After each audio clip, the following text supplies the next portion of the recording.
Animating a character is one of the longest, and sometimes even the most boring parts of the process, especially if your workspace isn't well organized or your rig isn't optimized.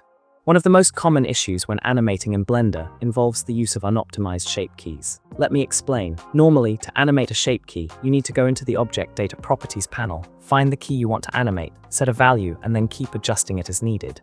As you can imagine, this becomes tedious and time-consuming very quickly.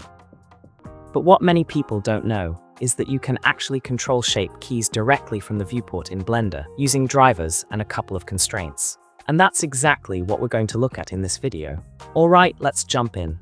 We'll be using the character model we created in the previous videos as our base.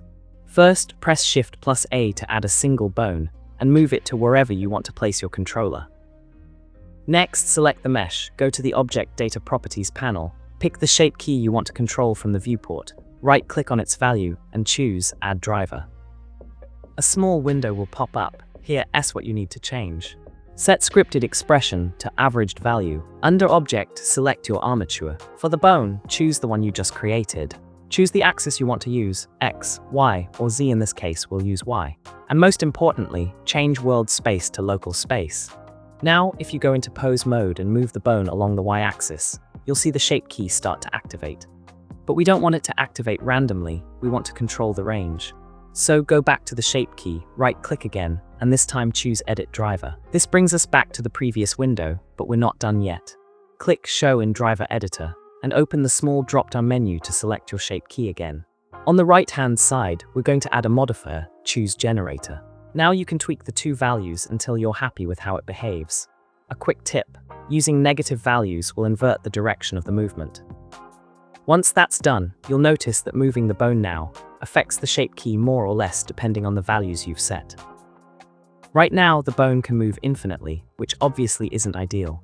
To make this more precise, add a limit location constraint to the bone. Tick the axis you're using, in this case Y, and then set the minimum and maximum values.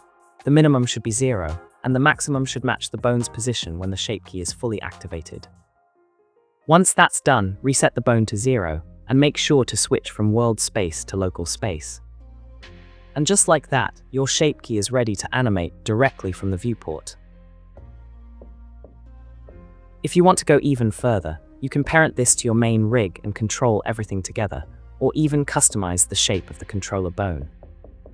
Those last steps aren't strictly necessary, but they do help keep your workspace clean and organized. I hope this quick tutorial was helpful, and I'll see you in the next one.